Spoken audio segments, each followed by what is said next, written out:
दूसरा क्लास है। कल जो पार्ट 1 हुआ था तो हम उम्मीद करते हैं कि उसके अंतर्गत जितने एक्टों पर बात हुई थी आपने उसको तैयार कर लिया होगा। तो अब हम लोग आए अपने मूल टॉपिक्स पर। तो आज का जो प्रीवियस ईयर का क्वेश्चन है वो उत्तर प्रदेश लोक सेवा आयोग 2003 का पूछा हुआ क्वेश्चन है। तो क्वेश्चन है, निम्नलिखित में से किस अधिनियम के अंतर्गत भारतीय विधान परिषद को बजट पर बहस करने की शक्ति प्राप्त हुई। तो बजट पर शक्ति जो है किस एक्ट के अंतर्गत प्राप्त हुआ था बहस करने का, तो भारतीय परिषद अधिनियम 1861, Indian council act, Indian council act 1861 एक ये विकल्प दे रहा है। दूसरा विकल्प हमको दे रहा है Indian council Act 1892, Indian council Act 1892। तीसरा जो विकल्प वो दे रहा है वो Indian council act 1909, Indian council act 1909।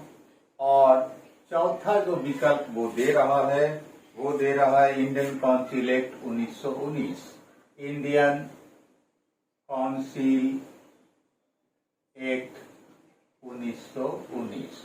तो ये 4 विकल्प दे रहा है और इस 4 विकल्प में से कहता है कि वह कौन सा विकल्प मतलब एक्ट है जिसके अंतर्गत जो है भारतीय विधान परिषद को बजट पर बहस करने की शक्ति प्राप्त हुई थी। तो ये जो है 4 एक्ट है, तो यहाँ पर किसी एक्ट पर हम लोगों ने कल चर्चा नहीं किया था, तो इसलिए यह आवश्यक हो जाता है कि इन चारों विकल्प के में जो एक्ट दिया हुआ है उस पर हम लोग डिस्कशन कर लें, ताकि इस क्वेश्चन का तो आंसर हमको प्राप्त हो ही जाए। उसके अलावा आगामी परीक्षाओं में अगर किसी तरह का कोई क्वेश्चन आए तो उसे हम लोग सॉल्व कर सकें। तो सबसे पहला जो है इंडियन काउंसिल एक्ट 1861, यहाँ पर क्या जो है व्यवस्था था, तो माना जाता है इसी एक्ट के द्वारा कि भारत में प्रतिनिधि संस्था का आरंभ हुआ। तो भारत में प्रतिनिधि संस्था आरंभ होता है इसी एक्ट के द्वारा, ये व्यवस्था हुआ। उसके बाद जो दूसरा व्यवस्था हुआ इसमें वो ये हुआ कि वायसराय को विधान मंडल में मनोनयन का अधिकार मिला।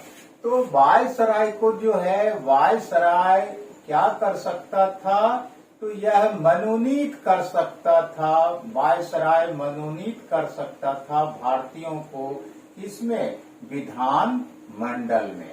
तो मनोनयन का अधिकार मिल जाता है वायसराय को। और माना यह जाता है कि पहली बार इसके चलते विधि निर्माण कार्य में भारतीयों का सहयोग लेने का प्रयास हुआ। तो भारतीयों का सहयोग लेने का प्रयास हुआ विधि निर्माण कार्य में, ये माना जाता है इस एक्ट के द्वारा। उसके अलावा एक महत्वपूर्ण जो प्रावधान था कि भारतीय वायसराय को ऑर्डिनेंस मतलब अध्यादेश जारी करने का अधिकार मिला। तो वायसराय को अध्यादेश जारी करने का अधिकार मिला। ये जो है चूंकि कानून बनता था चाहे तो ब्रिटिश पार्लियामेंट में या ब्रिटिश क्राउन के द्वारा आदेश जारी होता था जो चार्टर एक्ट कहलाता था। लेकिन अगर तत्कालीन परिस्थिति के अंतर्गत कोई इमरजेंसी घटना घट जाए भारत में और इससे निपटने के लिए कोई कानून न हो तो उससे भारतीय वायसराय निपटेगा कैसे परिस्थिति से। तो इसीलिए इस एक्ट में वायसराय को यह अधिकार दिया गया कि आवश्यकता पड़ने पर वह ऑर्डिनेंस मतलब अध्यादेश जारी कर सकता है। उसके अलावा एक और अधिकार वायसराय को दिया गया कि यदि कोई प्रांतीय विधान परिषद किसी विधि का निर्माण कानून का निर्माण करती है और उससे वायसराय यदि सहमत नहीं है तो वायसराय प्रांतीय विधान परिषद के द्वारा पारित किए गए विधियों पर वीटो का प्रयोग कर सकता है। तो वायसराय को वीटो का अधिकार इसी एक्ट के अंतर्गत दिया गया। अब आता है इसमें दूसरा एक्ट है कि दूसरा जो एक्ट है कहता है इंडियन काउंसिल एक्ट 1892। यह क्या प्रावधान करता था 1892? तो इसमें जो प्रावधान हुआ कि जो केंद्रीय और प्रांतीय विधान परिषद हुआ करती थी उसकी सदस्य संख्या में वृद्धि की गई। तो केंद्रीय प्लस जो है प्रांतीय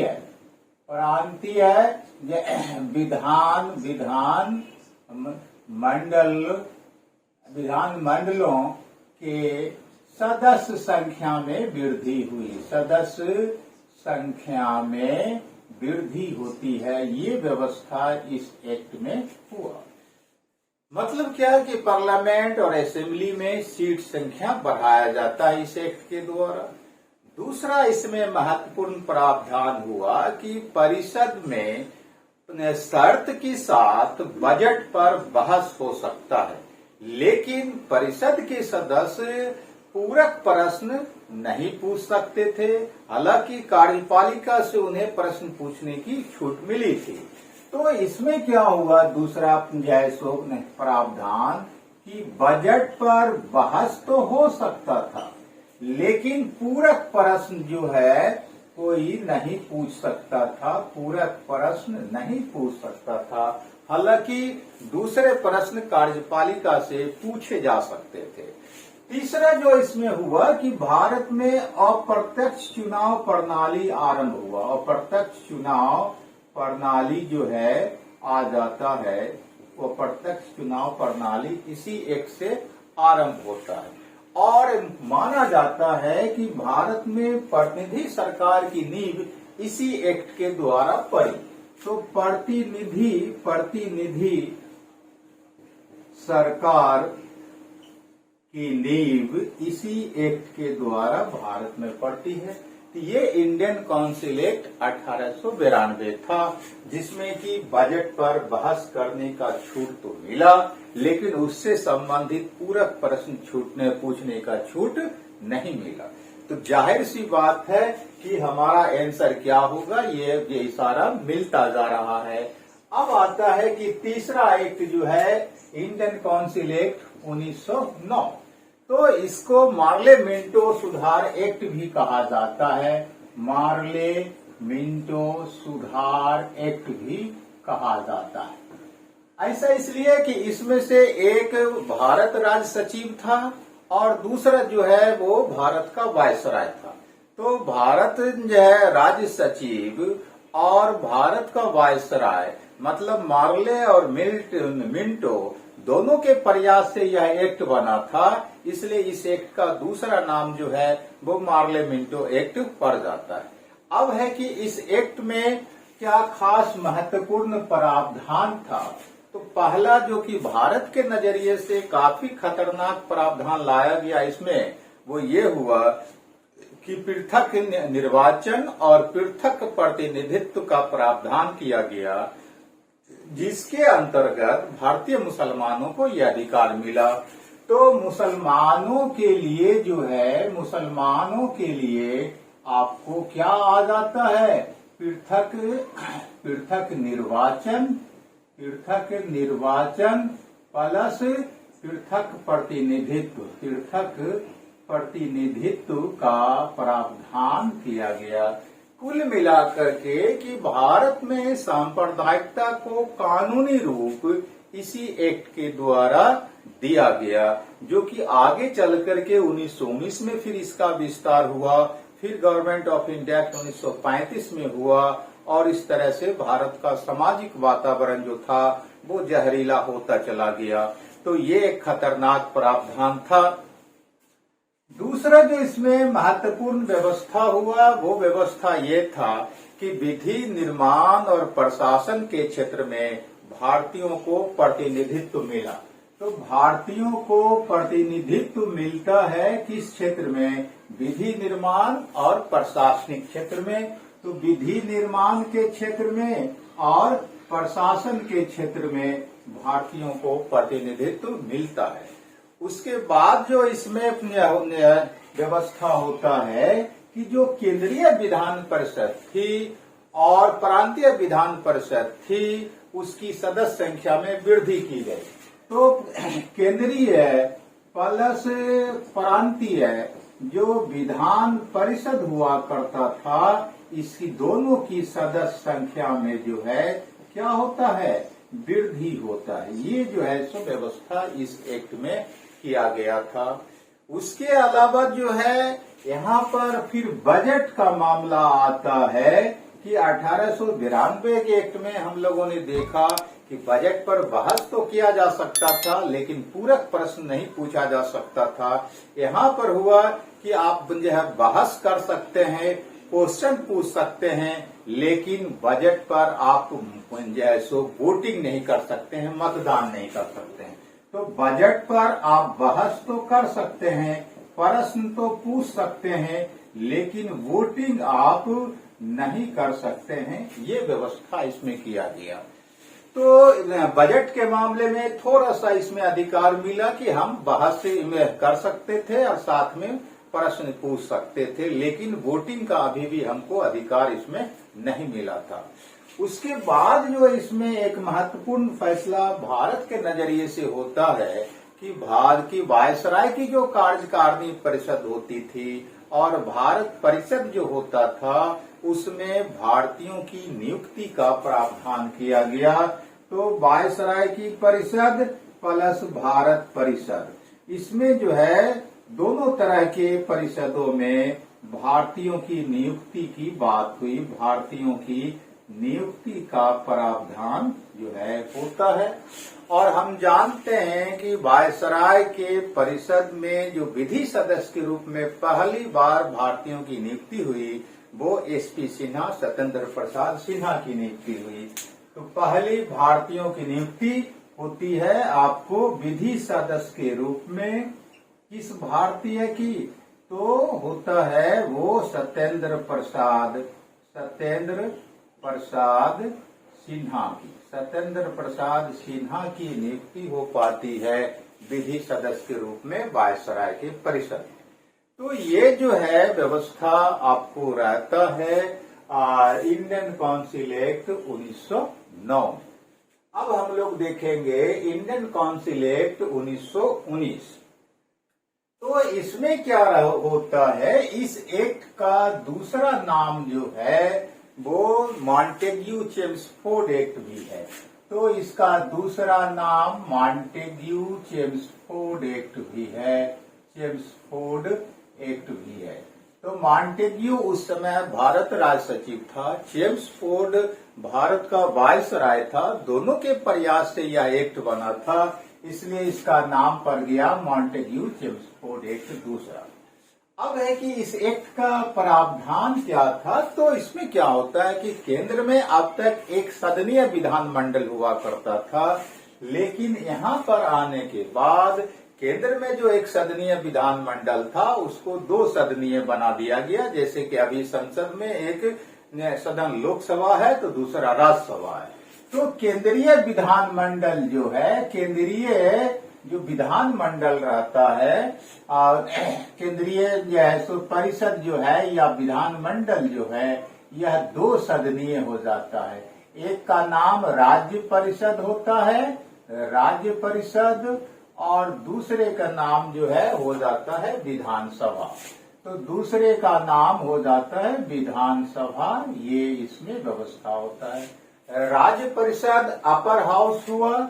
राज्य परिषद क्या था? तो ऊपरी सदन था, अपर हाउस, और विधानसभा जो था वो लोअर हाउस था। एक तरह से अभी का राज्यसभा हो गया राज्य परिषद और अभी का लोकसभा हो गया विधानसभा। तो ये जो है सो व्यवस्था उसमें पहली बार किया गया। अब है कि जो है सांप्रदायिकता का इसमें विस्तार होता है। सांप्रदायिकता का विस्तार हुआ। सांप्रदायिकता का विस्तार कैसे हुआ? तो सांप्रदायिकता का विस्तार इस सेंस में हुआ कि यहाँ पर आने के बाद सिखों और ईसाइयों को भी जो है 1909 की तरह पृथक निर्वाचन और मताधिकार का अधिकार दे दिया गया। उसके बाद सीमित रूप में मताधिकार का अधिकार हुआ मिला भारतीयों को, सीमित मताधिकार मिला भारतीयों को। और फिर उसके बाद जो है जिस क्वेश्चन को बार बार पूछा जाता है कि प्रांतों में द्वैध शासन प्रणाली लागू किया गया। प्रांतों में द्वैध शासन प्रणाली लागू करने का मतलब कि प्रांतीय कार्यपालिका को दो भागों में बांट दिया गया। तो प्रांतों में द्वैध शासन प्रणाली, शासन प्रणाली आ गया। एक बीपीएससी में ये बीपीएससी के द्वारा एक बार एग्जाम हुआ था सीडीपीओ में, वह सीधा ये नहीं पूछा था कि प्रांतों में द्वैध शासन प्रणाली किस एक्ट के द्वारा लागू हुआ था, बल्कि यह पूछ दिया था कि प्रांतों में कार्यपालिका को दो भागों में किस एक्ट के द्वारा बांटा गया था। तो अधिकांश लोग इस बात को नहीं समझ रहे थे कि प्रांतीय कार्यपालिका को दो भागों में बांटने का मतलब ही होता है द्वैध शासन प्रणाली। नतीजा क्या है कि आंसर जानते हुए भी उन लोगों ने गलत कर दिया था। तो इसलिए प्रांतों में द्वैध शासन प्रणाली पूछे या कार्यपालिका का विभाजन पूछे, कार्यपालिका का विभाजन पूछे, दोनों का बात एक ही है कि प्रांतीय कार्यपालिका को दो भागों में बांट दिया गया था। दो भागों में कैसे बांटा गया था, तो उसमें क्या हुआ था कि आपको एक रखा गया था आरक्षित विषय और दूसरा रखा गया आपको हस्तांतरित विषय।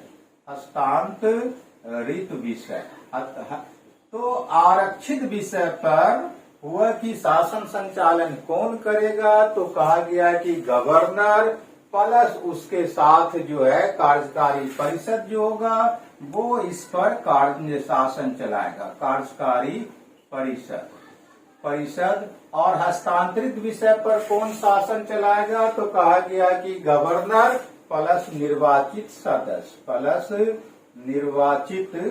सदस्य चलाएगा शासन। ये जो है व्यवस्था इसमें किया गया था।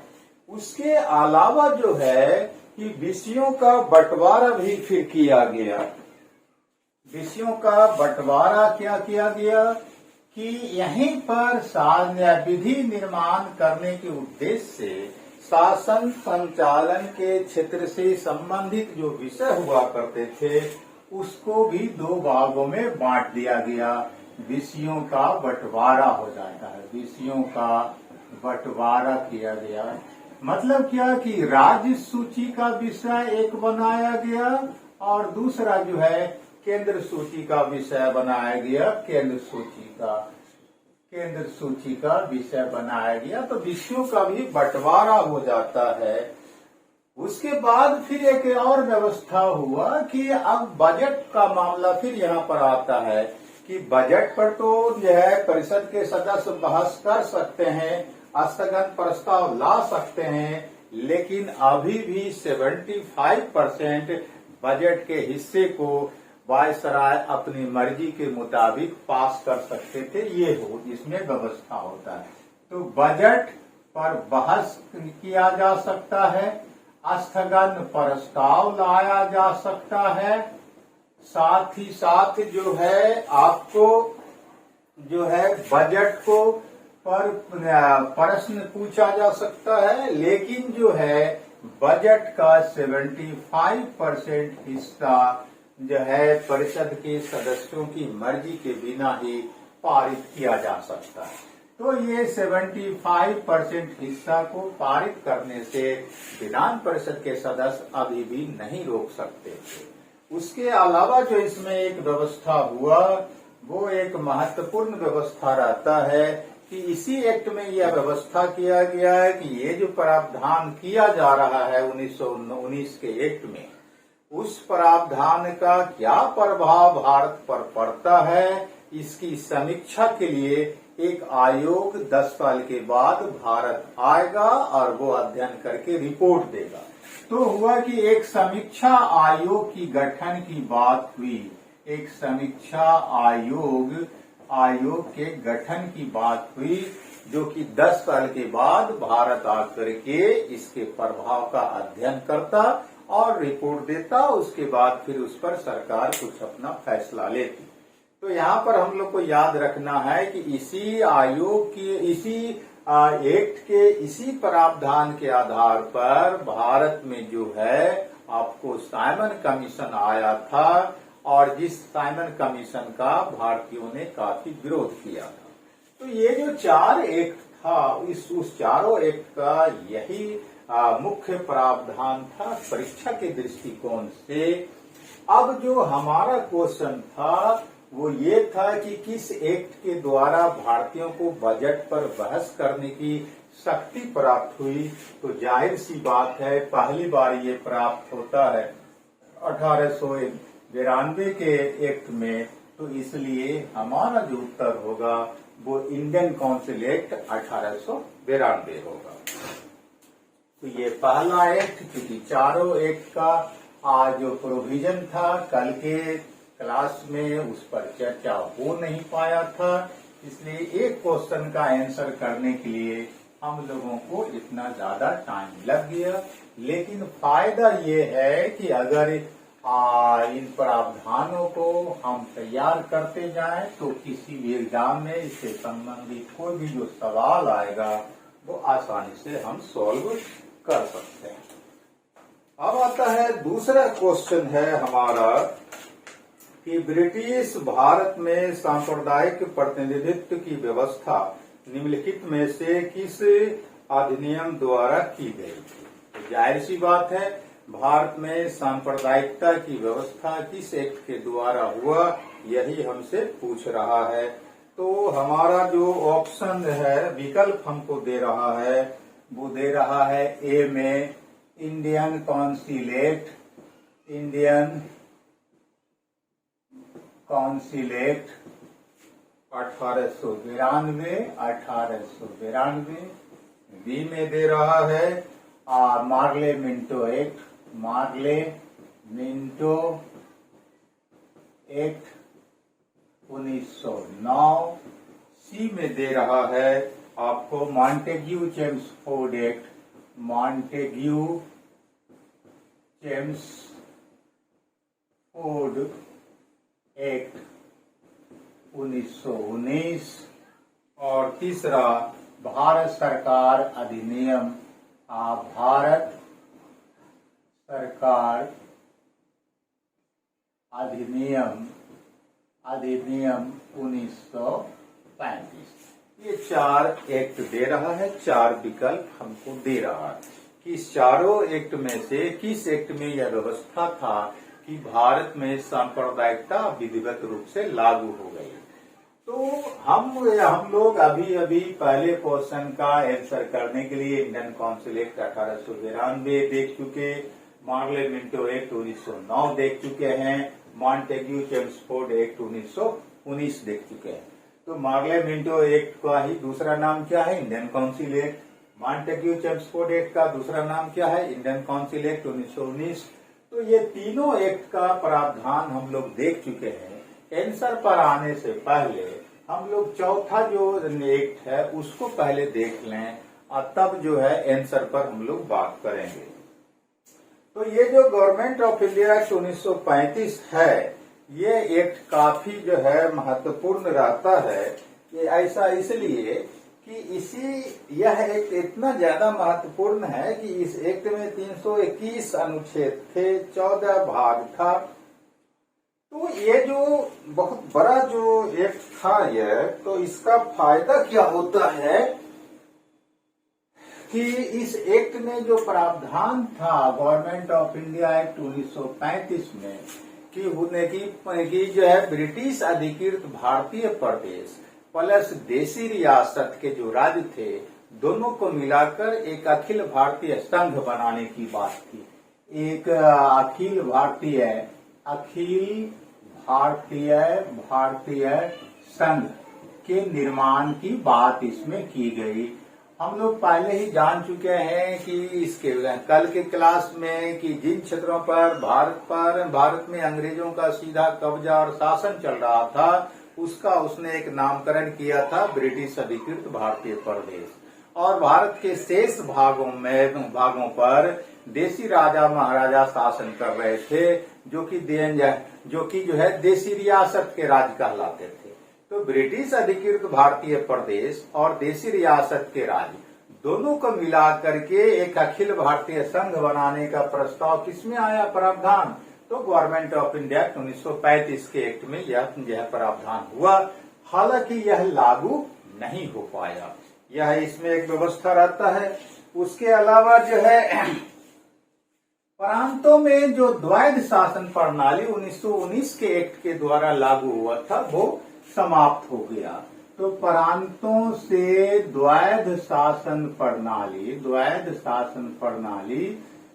प्रणाली जो है वह आपको क्या किया जाता है, इस एक्ट में आने के बाद समाप्त कर दिया जाता है। और प्रांत में पूर्ण रूप से उत्तरदायी सरकार की स्थापना की जाती है प्रांतों में। तो द्वैध शासन प्रणाली को समाप्त कर दिया गया, अब उत्तरदायी सरकार की स्थापना प्रांतों में हो जाती है। अब और उसके साथ साथ राज्य से तो प्रांतीय ये द्वैध शासन प्रणाली समाप्त किया गया, लेकिन यही द्वैध शासन प्रणाली कहाँ लागू कर दिया गया, केंद्र में लागू कर दिया गया। प्रांत से द्वैध शासन प्रणाली समाप्त, केंद्र में लागू, ये जो है सो आपको व्यवस्था होता है। उसके अलावा जो है एक होता है कि वंचित वर्गों के लिए निर्वाचन की व्यवस्था हुई। वंचित वर्गों के लिए जो है आपको निर्वाचन की व्यवस्था हुई। मतलब क्या कि जो दलित, मजदूर और महिलाएं हुआ करती थी, उनके लिए अलग से एक निर्वाचन का प्रावधान किया गया। यह एक महत्वपूर्ण बात हुआ। फिर इसमें एक हुआ कि एक संघीय बैंक की स्थापना का प्रावधान आया। संघीय बैंक की स्थापना का प्रावधान हुआ, फेडरल बैंक की स्थापना का प्रावधान हुआ। और यह बैंक स्थापित कब हुआ, 1937 में। यही बैंक भारत में आगे चल करके आपको क्या हो जाता है, रिजर्व बैंक ऑफ इंडिया बन जाता है। तो ये संघीय बैंक की बात होता है। उसके बाद जो इसमें फिर प्रावधान चलता है वो आगे चल करके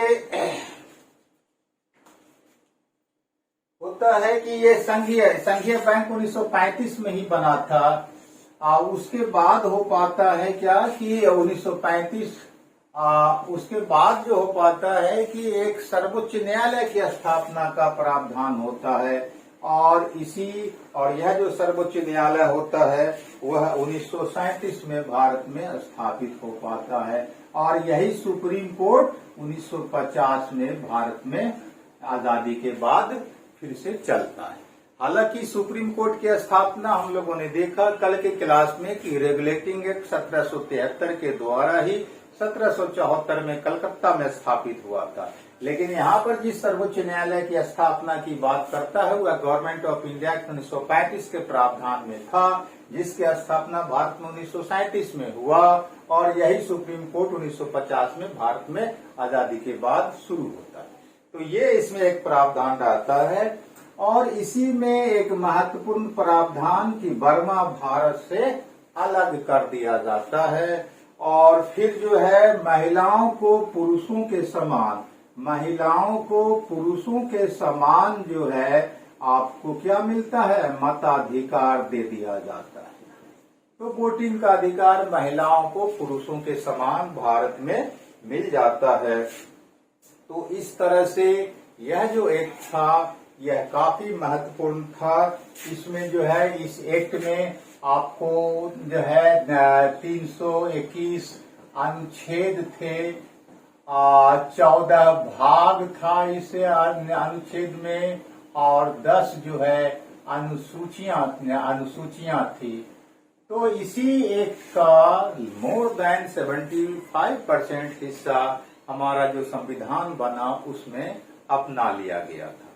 तो इस तरह से ये जो विकल्प हमारा 4 था, तो हम लोग क्या देख रहे हैं कि जिस प्रोविजन की बात करता है कि सांप्रदायिकता को कानूनी रूप किस एक्ट में दिया गया, वह किस एक्ट में रहा, तो वह रह पाता है आपको 1909 के एक्ट में। मतलब क्या, मार्ले मिंटो एक्ट में हुआ कि पहली बार सांप्रदायिकता को कानूनी रूप दिया गया, पृथक निर्वाचन और प्रतिनिधित्व का अधिकार भारतीय मुसलमानों को। हालांकि इसी का विस्तार 1919 के एक्ट में भी होता है, फिर इसी का और ज्यादा विस्तार 1935 के एक्ट में होता है, लेकिन यहाँ पर हमको देखना है पहली बार किसमें हुआ था, तो मार्ले मिंटो एक्ट में हुआ था। तो ये जो है दूसरा क्वेश्चन का विकल्प हमारा समाप्त हो जाता है।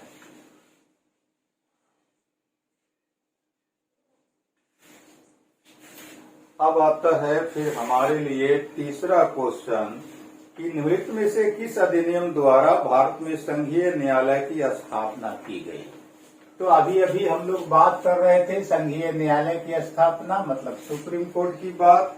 तो ये हुआ भारत परिषद अधिनियम, भारत परिषद अधिनियम 1861।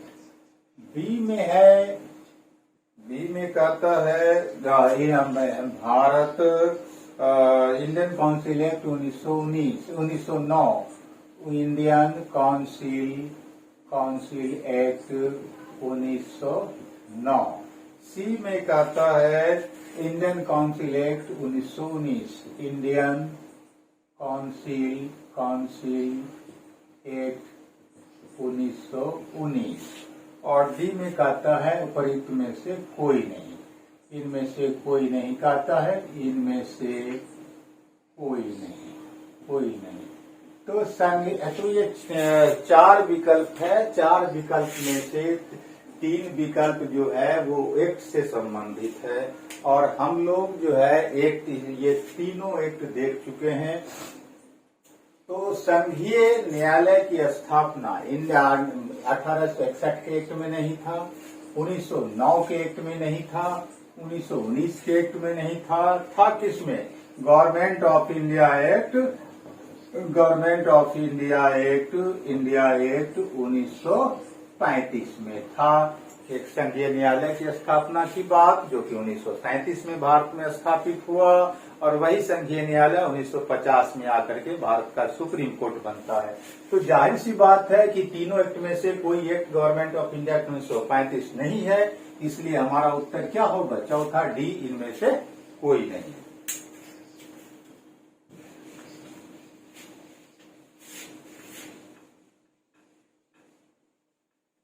अब हम लोग फिर चलें चौथे प्रश्न की तरफ। चौथा प्रश्न हमारा क्या कहता है, चौथा प्रश्न हमारा कहता है भारत का संघीय न्यायालय निम्नलिखित में से किस वर्ष में स्थापित किया गया था। यह भी उत्तर प्रदेश लोकसभा आयोग का 2015 का क्वेश्चन है। तो संघीय न्यायालय की स्थापना भारत में किस वर्ष, यहाँ एक नहीं पूछ रहा है कौन से साल में स्थापित किया गया। तो वर्ष जो पूछता है वो है 1935, बी में कहता है 1937, सी में कहता है 1946, और डी में कहता है 1947।